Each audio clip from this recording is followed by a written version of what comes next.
Hi everyone, this is Dan, and this is Teenage Mutant Ninja Turtles: The Ultimate Collection Volume 3. And today we're going to go over Teenage Mutant Ninja Turtles number 19, Return to New York. You know, saying this thing is weird because freaking IDW, quality binding right here by IDW.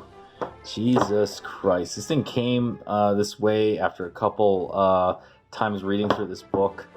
Freaking piece of shit. Sometimes you like, a lot of people ask me, why do you even still make floppies, right? Like, since everything is going to perfect binding and all the other stuff. And the reason why you make floppies is because perfect binding done by many companies can be total and absolute shit. And almost no company fucks up, saddle stitching, right? Usually if a saddle stitch is fucked up, it's because the formatting or the print files was wrong, or people are just obsessed with full bleed shit, so the bleeds are kind of like off or something like that, because usually saddle stitching is going through a web press. But anyhow, sorry about my rant. I'm just angry at this book basically falling apart on me. Teenage Mutant Ninja Turtles book, I should say, number 19 from 1989. This is by Kevin Eastman and Peter Laird, but mostly Kevin Eastman, and the art, I think, is by, oh god, my mind's blanking. They don't put the credits in here, so that's why I can't remember. But anyhow, this is many issues past issue 11, which I covered a while back. So there was a lot of like fill-in issues and side adventures and everything.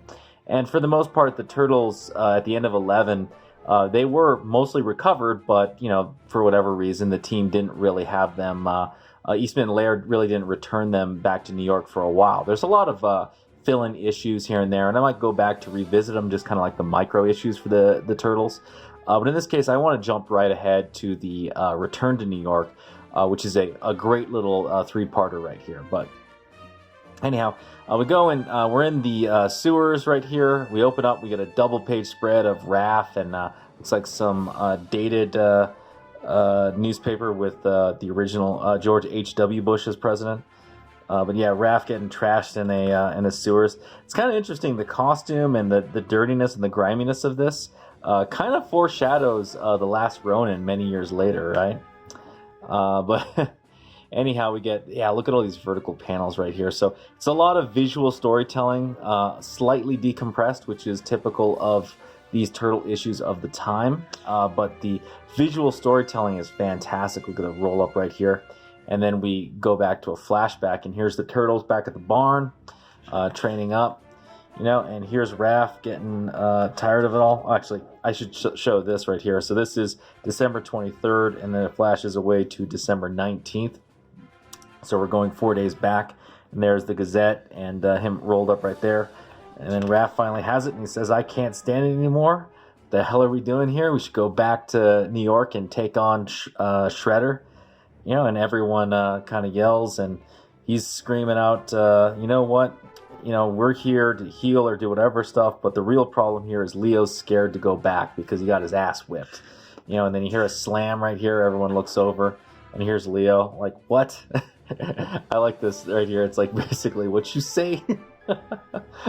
So it finally goes down between these two, and this is kind of a long thing coming for the most part. Anyone who is familiar with the Turtles, both running through the comics, and those of you who may have only watched the cartoons and the movies, it's no secret Leo and Raph do not get along in any version of the Turtles, for that matter.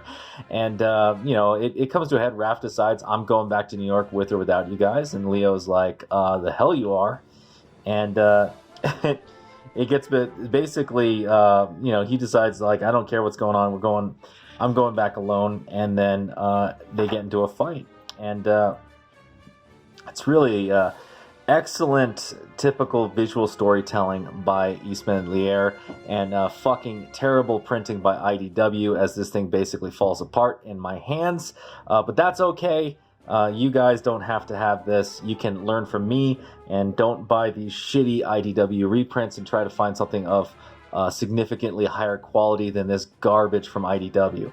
But anyway, They get at it, and it's just great visual storytelling. You know, I almost want to rip these pages out because then at least I could like use them as reference and stuff. Look at this. It's just basically, it's just like whoop whoop whoop, just falling apart on me right here.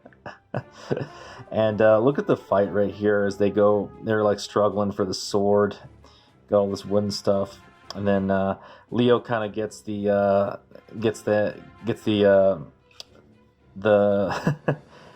gets leverage on Raph, and Raph is grabs him, tosses him into a freaking into the other side of the barn. Then Mike and Donnie are basically like, "Holy shit!" And Raph is like, "See you around, buddy." And then he heads to New York, and we're flash forward into the tunnels right here with the Foot basically chasing after him. Him basically hiding out in the tunnels, and then you get great visual storytelling right here with the Foot chasing after him. Look at this. Swing! Look at this. This is so freaking good. I like it. It reminds me like this is so Ninja Turtles. Like Ninja Turtles had these like long empty pages of just freaking the turtles fighting and everything. And it was excellent. The thing about it was like a lot of this is still one issue, right? So I burned a lot of pages, but what's being shown in these pages is propelling the story forward, right? Yeah, you could say it's taking longer than writing, but man, this is still very, very excellent. And, you know, they're not really charging you extra right here. They're giving you all of this in one issue, which is so nice. You know, look at that, man. The turtles back in the days used to freaking kill people. Freaking slashing up.